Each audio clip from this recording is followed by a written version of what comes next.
Okay, well, today we're going to go ahead and have a wonderful training with Miss Rachel Morgan. I had the pleasure of meeting her not too long ago here on Instagram. Well, not here, on Instagram.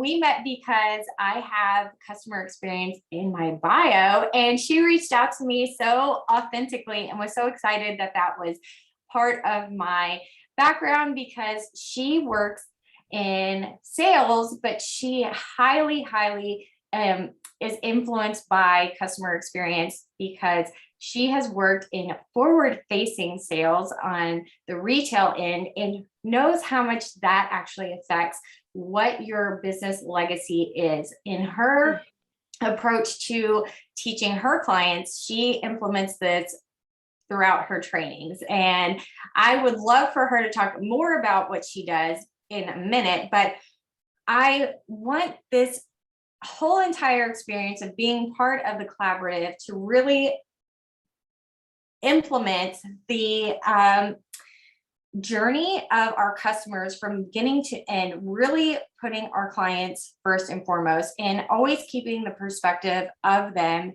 every step of the way. And this was something that we were fully aligned with. And she has that same perspective of having that in-person encounter of working in retail and understanding that experience of them walking into the store and what that kind of relationship building is like, which unfortunately not every entrepreneur has that comes into the digital space. So we're able to help you take that relationship building into this digital space as online service providers. So I would love for Rachel to tell you a little bit more about herself and what it is that we're going to talk about. I'm not going to talk anymore.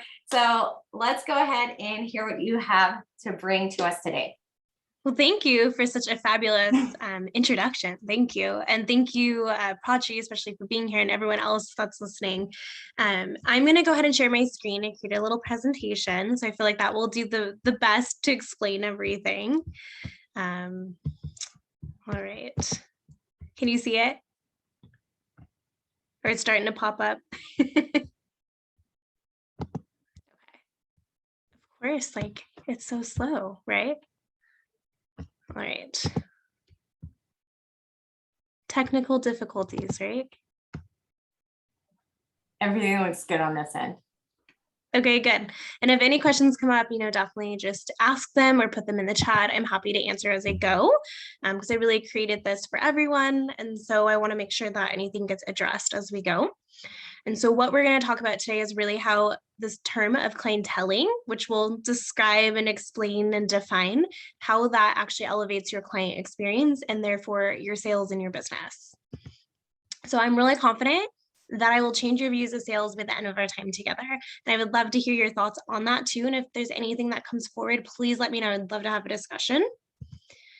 By the end of this, I know that you're going to know how to close more sales. You'll have a strategy to help you improve your client relationships and a fresh perspective. So just as you were explaining about me, I'm Rachel. I am the founder of Rachel Morgan Coaching. And previously I used to work as a store manager in fine jewelry and have other experience in retail as well, directly selling to customers. At the end of last year, so actually a year ago, I left that role because I wanted to actively change the way that we think about sales and make it fun again. I know, dare I say fun when it comes to sales, but to actually show that it can be positive and really rewarding and very helpful to your business. And a fun fact about me, a lot of people don't know, I actually studied Japanese for 8 years and I used to speak it quite fluently, but I'm not so good anymore. And I've never been to Japan, so maybe one day I'll visit. That's definitely on my list. And because I worked in jewelry, my favorite gemstone is a rhodolite garnet. It's like a raspberry color. And I'm obsessed with it. I just think it's the most beautiful thing.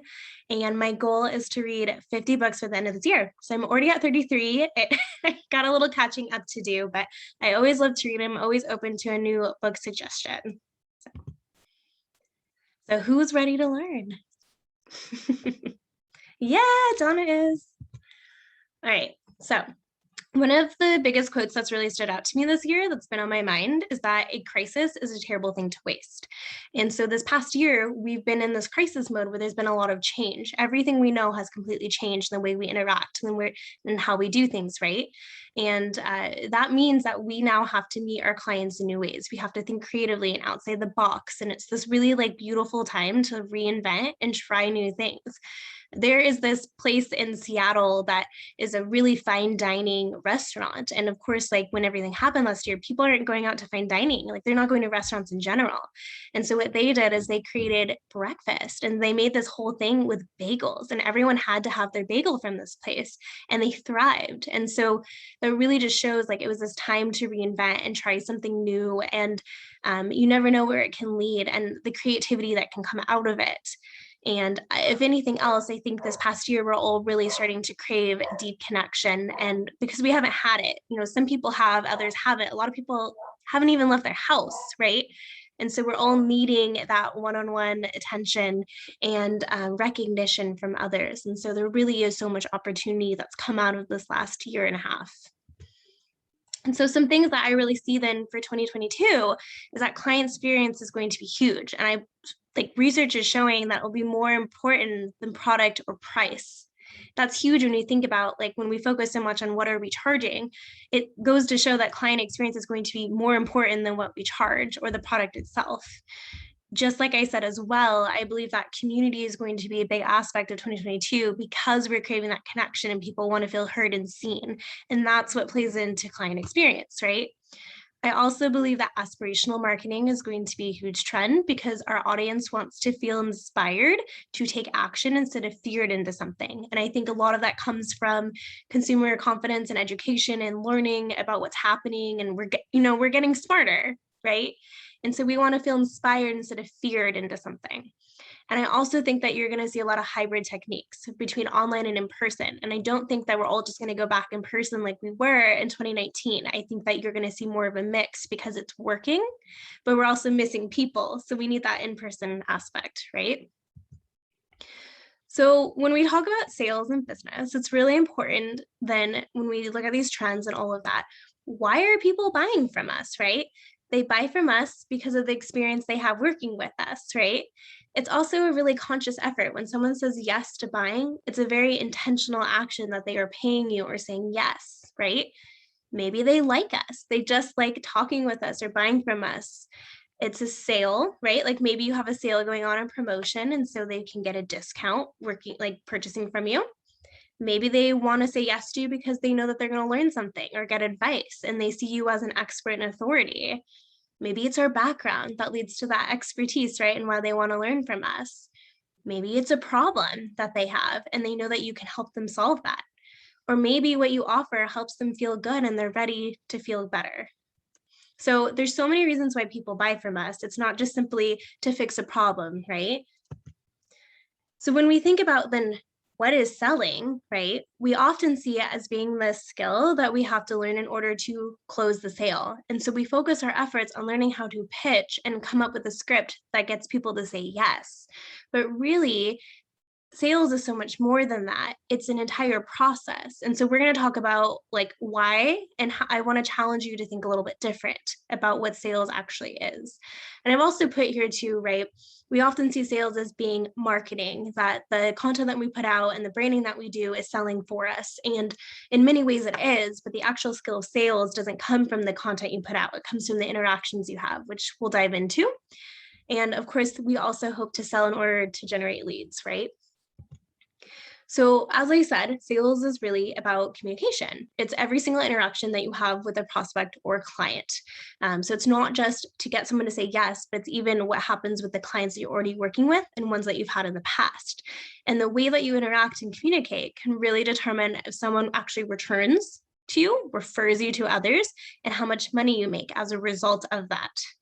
Right? Because sales is really a language, right? It's a language to be learned, and that in and of itself is a skill. Research even shows, right, that it costs 6 to 7 times more to attract a new client than to keep the ones you already have. So this is what makes sales as a communication skill really important, knowing how to talk to the people that are already buying from you. So when we think about it costs 6 or 7 times more to attract a new client than to keep one you already have that returns and says yes. We have to think about, well, what are those costs? Where are we spending our time, right? So our cost is the time that we spend on our sales calls, the time that we spend interacting with people. It's the subscriptions that we pay for, maybe like Zoom, in order to have those sales calls, right? It's the email marketing. It's taking the time to write those out, to send the sequences, to follow up, look at the analytics. It's your content, the time it takes to sit down and actually create it. And like I said, your sales calls, making sure that you are prepped and ready for them, that you know what you need to ask, and that you find the time in your schedule to do it. It's the time it takes to maintain your website and to pay for a website in order to attract new people. It's the time you spend doing market research and combing through that, and so much more. Whereas if you have a client that you've already been working with, you don't have to go through that sales process, right? You don't have to set up a sales call with them because they already know what you're about and they already know what you offer and they're already trusted you and bought into what you've done, most likely. I mean, not to say you might not have like a sales call with someone. Sometimes people want to chat a little bit further, but the time that it takes to set one up is going to look very different. And you're not going to necessarily need to do market research and spend all that time to get someone else to work with you again.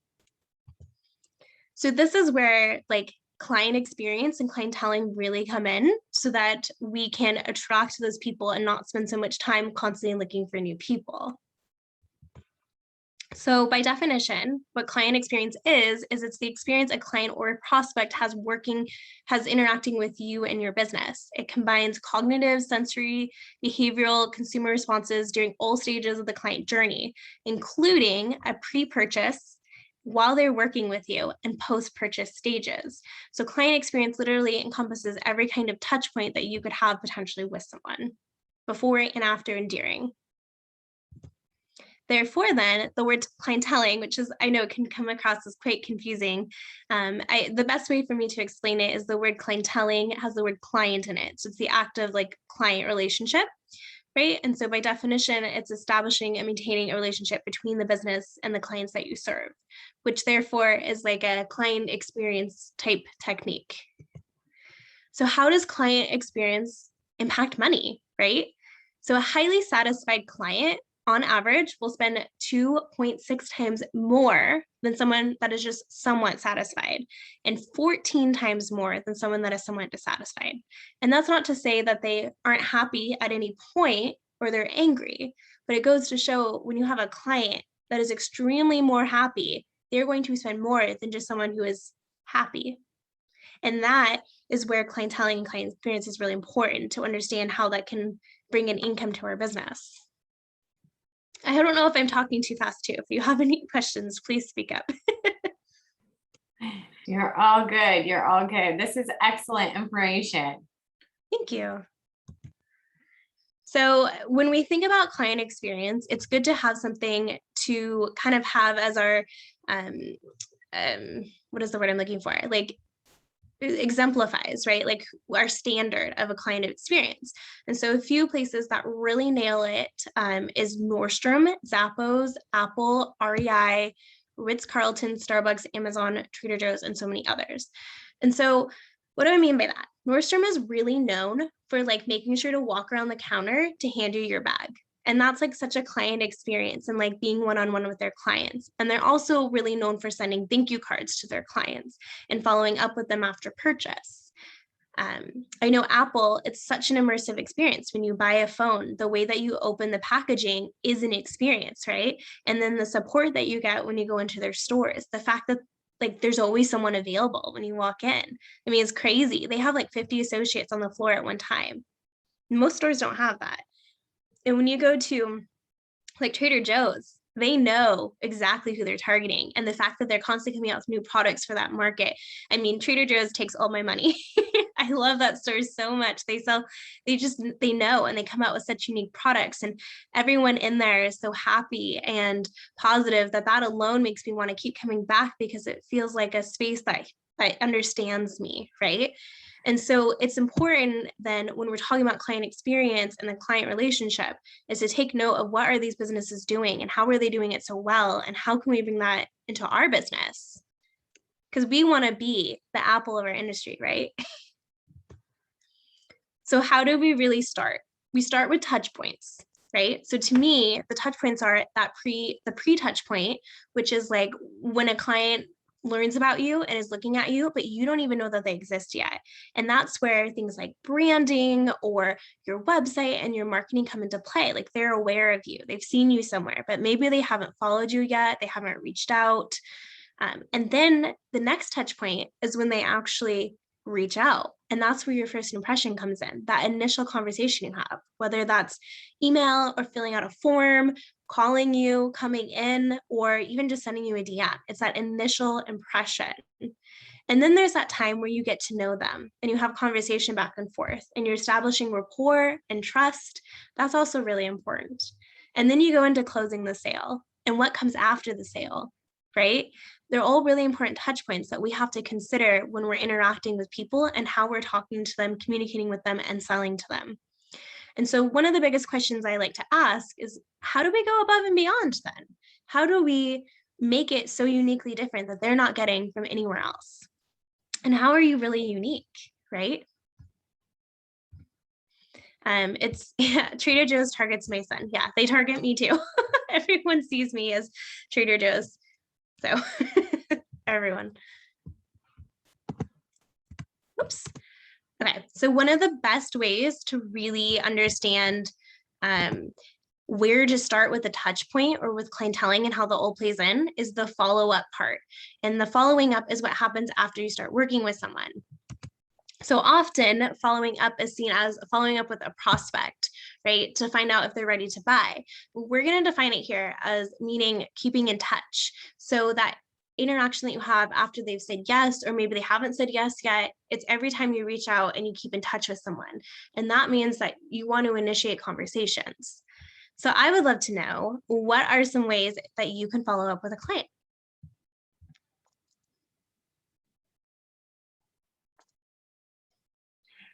So with engagement, because a lot of people know me from doing Instagram engagement, is always just like staying engaged with those in their stories and just following up back. If you keep a consistent list of people, definitely if they have purchased from you, for sure.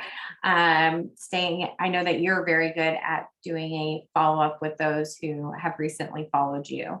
That's an amazing way of reaching out and utilizing the different features in Instagram DMs. Yeah. It's just like a unique way.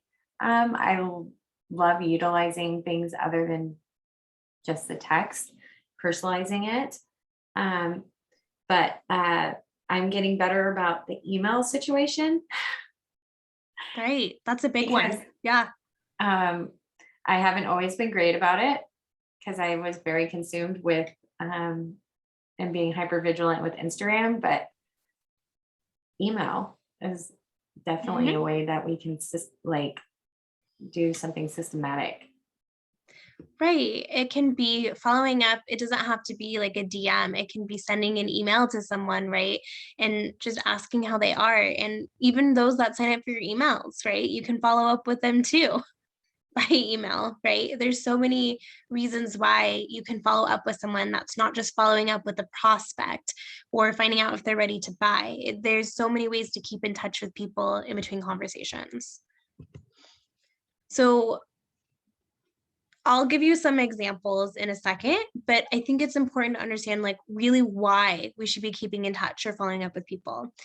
So one of the biggest reasons is that you can solve concerns before they become larger. So for instance, what if the customer ordered something and it's shipped and there's a delay, right? There's been many times where I've checked in on the status of an order that they purchased and either it didn't get delivered to them or got sent back. And by reaching out and asking something as simple as, did everything arrive safely? You can solve that before it becomes a bigger issue or before that person has to take care of it themselves. And that is a level of service that you can give someone that leads to sales, right? In fact, I just had this happen last week. Someone told me, I asked them, it had been a week. I'm like, did everything arrive safely? How are you enjoying it? And they said, oh, actually, I never got it. I was like, what? So I immediately took care of it for them and got it resent to them. And so that they didn't even have to think about it. And if I had never reached out, I never would have known. And that person might have been frustrated, like, where's my order? Right? I'm waiting for it. And also by reaching out, maybe there's a misunderstanding or they're upset about something. And so you can address it head on. One of the biggest lessons I learned was to run to fire because if you look the other way, it's not going away. It's just going to manifest in a different way.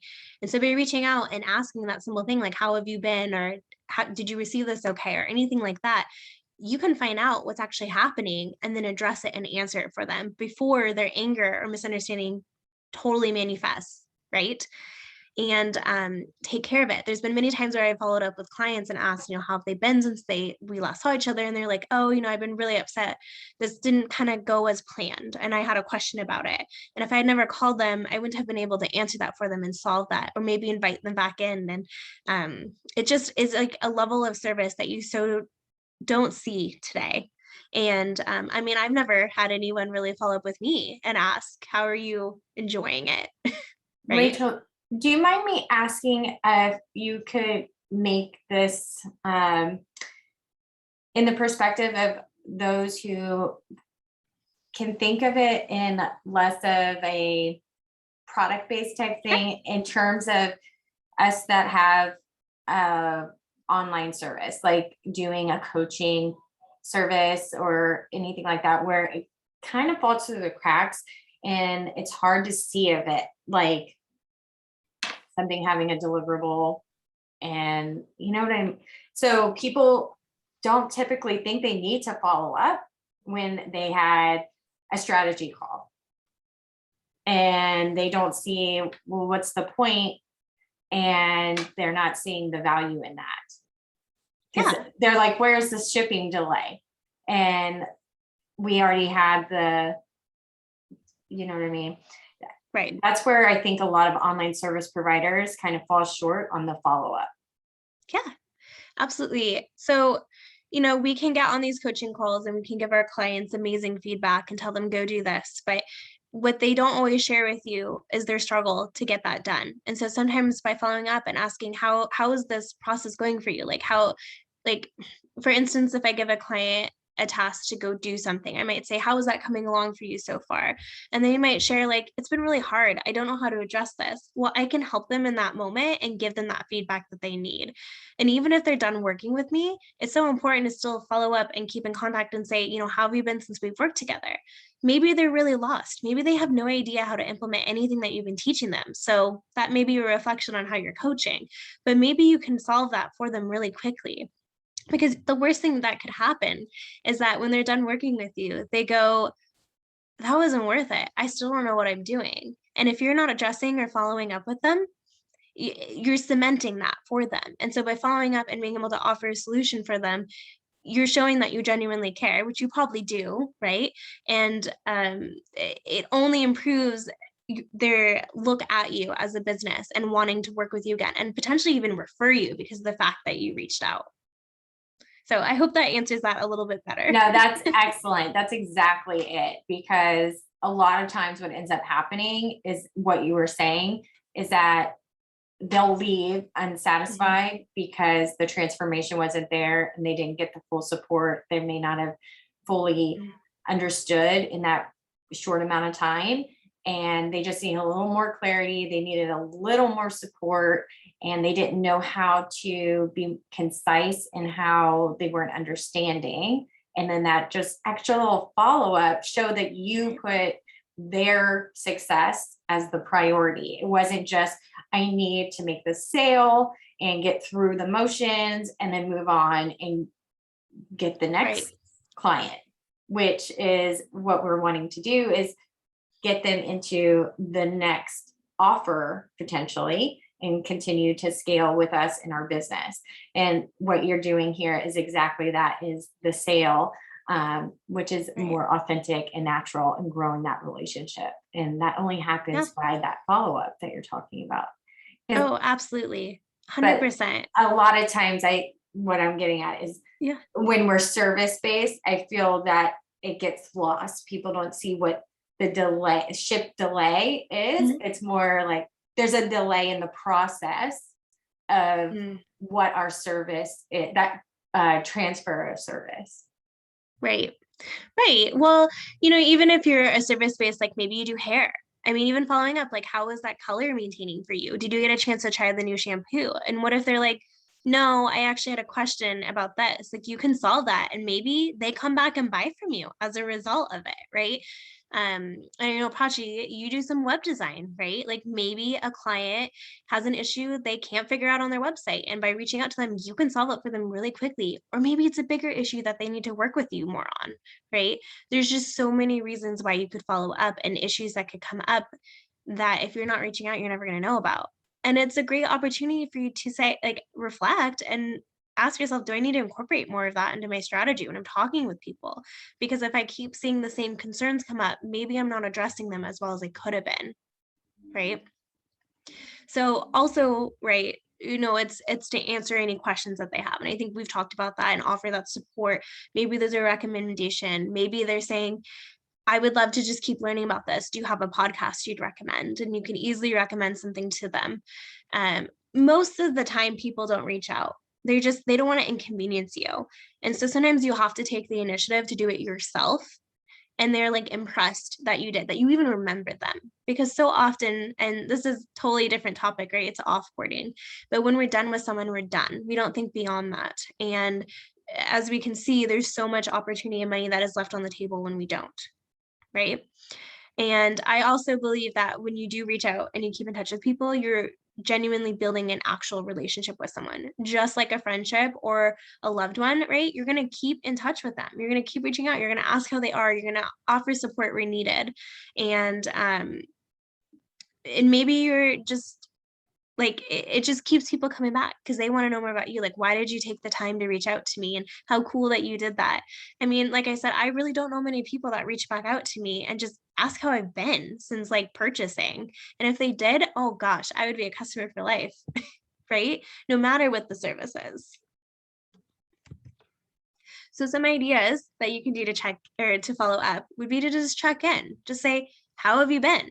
Or maybe something they shared with you, like is coming up, like they were in the process of buying a house, and maybe they were about to go on a trip or they're about to launch something. You can follow up and say, how's that going for you? Because you probably learned, if you're working with someone one-on-one, quite a bit about them, right? And we know those details. And so it's really important to show that you were listening, right? And that also just really increases the experience someone has with you if you can demonstrate that.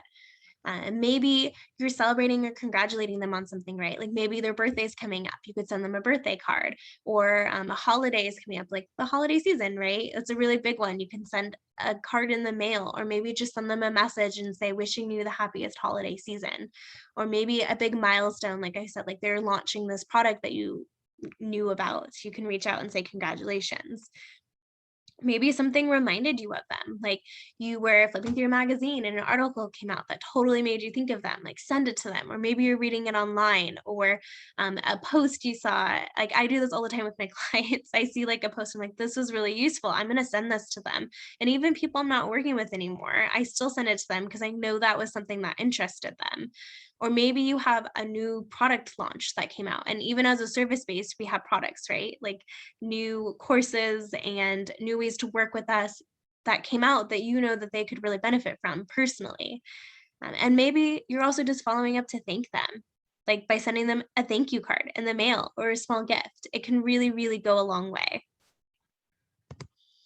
So some of the best practices that I would say have really helped me in this process is to make sure to take notes. Every time I have a conversation with someone, if there's anything that stood out, like dates or names, ages, places, anything that's of importance to them, I take note of it.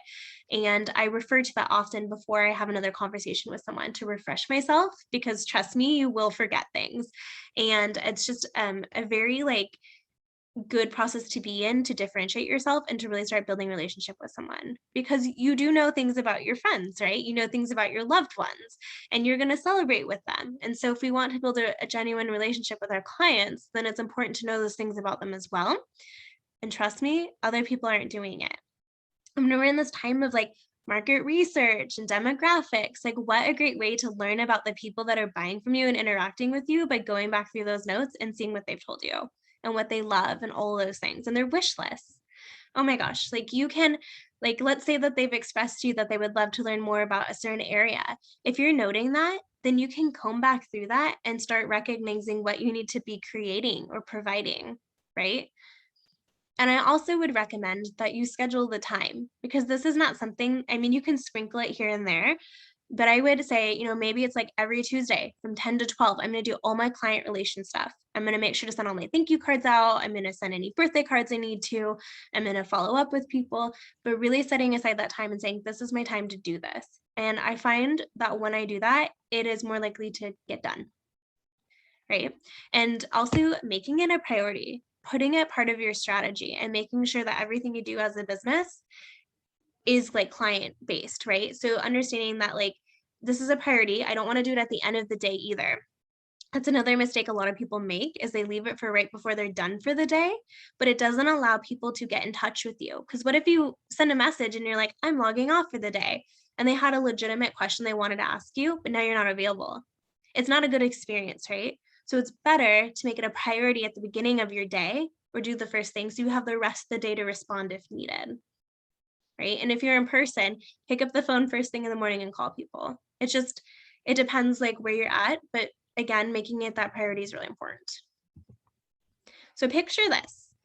You walk into a store and you spend $1,000. Whoops, sorry, tech. And you've connected with the associate, you shared some really personal details with them, and you leave feeling really happy with your purchase. So option one is, after the fact, that you never hear from the associate again. They don't reach out, they don't follow up, nothing. They did an amazing job working with you. They sold you this. They had good communication. They were able to get you what you needed, but you just never hear from them again. Option two would be that associate actually does reach out to you and asks how everything's been since your purchase and remembers some of those details that you shared with them. How would that make you feel? And how does that change the process of wanting to work with them again, right? I would say I'm more likely to go back to the one that reached out to me, because when they don't reach out to you, you're less likely to remember them or to be like, I want to go back to this location away from this person again, right? So it's in terms of like how we follow up and how we think about that in our own business, right? That follow-up is really important to the experience that they have after the fact and how they feel about us, and if they want to return or refer us to others. So some quick things you can do in your business to really start implementing everything we talked about is I encourage you to put together a list of your existing clients and reach out to them and just ask how they are. Personalize the message as much as you can and just check in. Let go of the expectation of selling.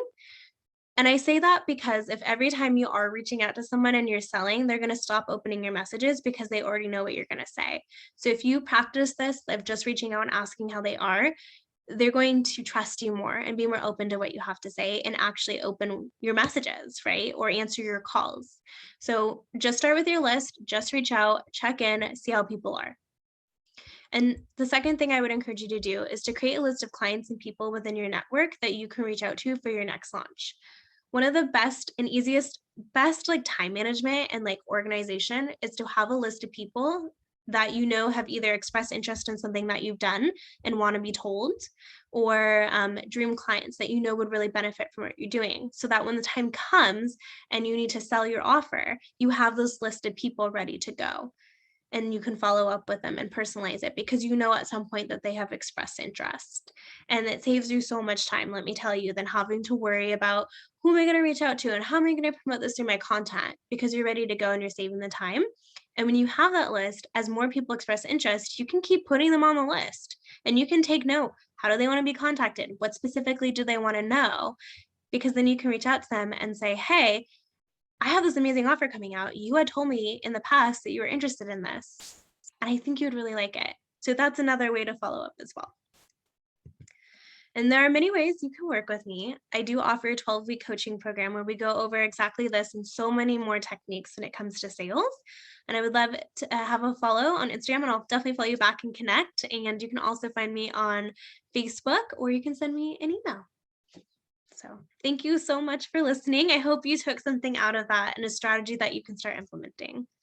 So I'm going to stop sharing if that's okay. Yeah, okay. Perfect. That was amazing. I don't know if Prachi has any questions.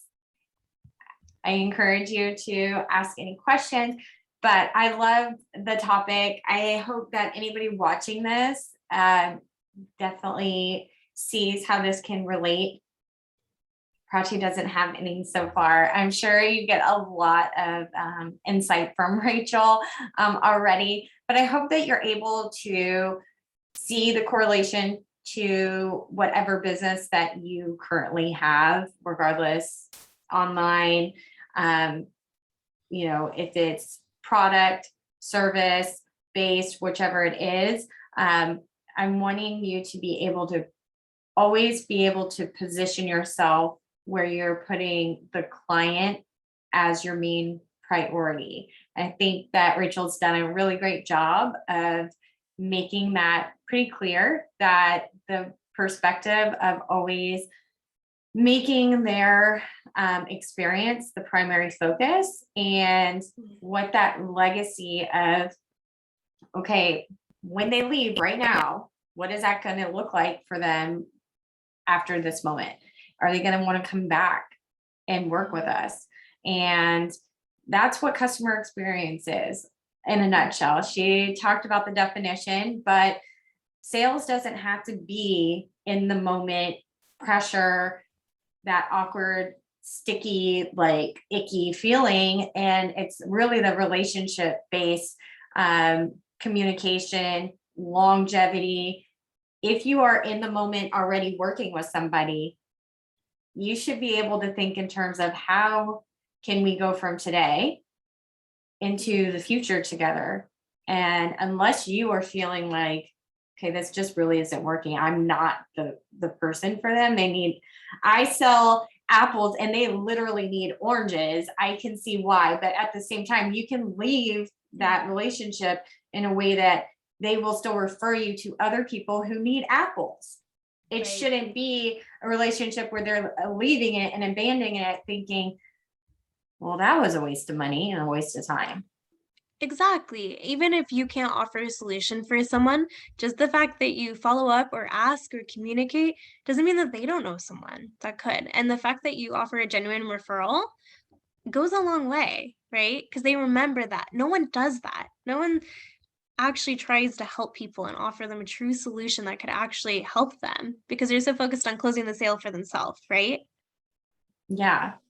I think today was an amazing training. I think you hit on so many key points that just humanizes relationships in entrepreneurship, like what it is that you are offering as a business owner. See that my thing was flashing that there was a chat. Yeah, so I hope that this brings a lot of value to everybody who sees this, whether here in the Kollaborative or wherever you share it, Rachel. So I'm going to stop recording.